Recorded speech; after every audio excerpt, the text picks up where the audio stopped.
sistem pertahanan udara Suriah sukses tangkis serangan rudal Israel.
Sistem pertahanan udara Suriah mencegat dan menembak jatuh sebagian besar rudal yang diluncurkan oleh militer Israel di dekat ibu kota negara tersebut, Damaskus.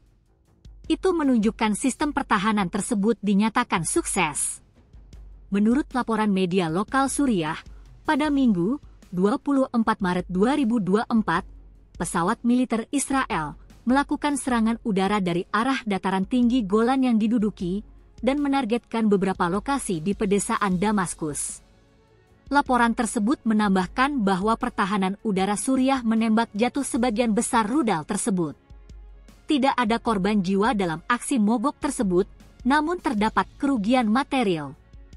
Melansir Press TV, Israel sering melakukan serangan udara terhadap instalasi militer di Suriah, khususnya milik kelompok perlawanan Lebanon, Hizbullah.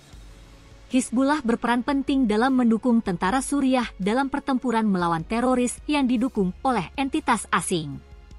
Rezim Tel Aviv jarang mengakui tindakan militernya di wilayah Suriah, yang secara luas ditafsirkan sebagai reaksi spontan terhadap kemenangan pemerintah Suriah atas terorisme. Sejak munculnya militansi yang didukung asing di Suriah pada tahun 2011, Israel telah menjadi pendukung setia faksi teroris yang menentang kepemimpinan Presiden Bashar al-Assad yang terpilih secara demokratis. Serangan baru-baru ini juga terjadi di tengah meningkatnya tindakan agresi Israel terhadap Suriah dan perang genosida yang sedang berlangsung terhadap warga Palestina di jalur Gaza yang telah menewaskan sedikitnya 32.142 warga Palestina. Sebagian besar dari mereka adalah perempuan dan anak-anak. Sebelumnya, rezim Israel juga menyerang beberapa posisi militer milik Suriah di dekat Damaskus.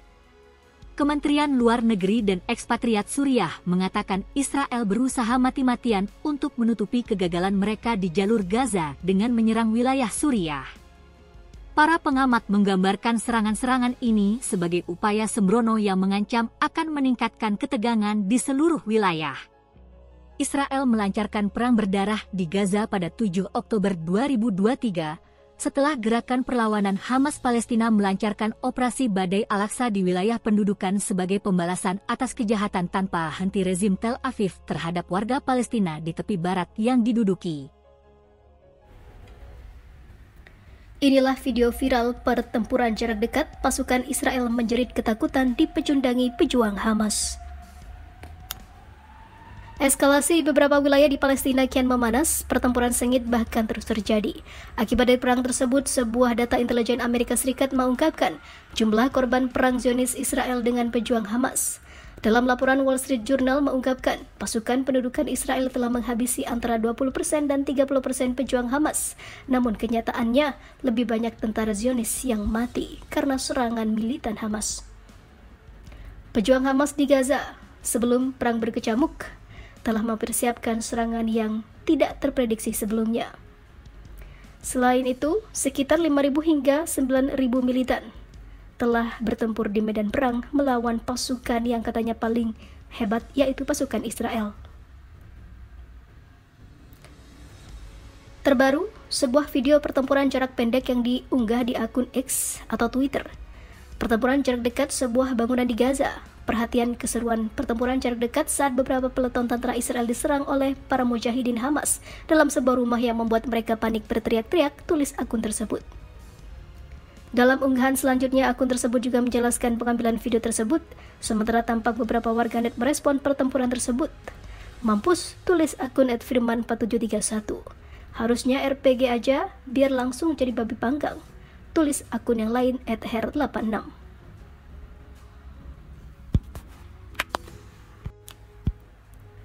Anggota Parlemen Eropa mengatakan Israel yang habisi orang bukanlah Yaman. Kini banyak negara sekutu Zionis angkat kaki.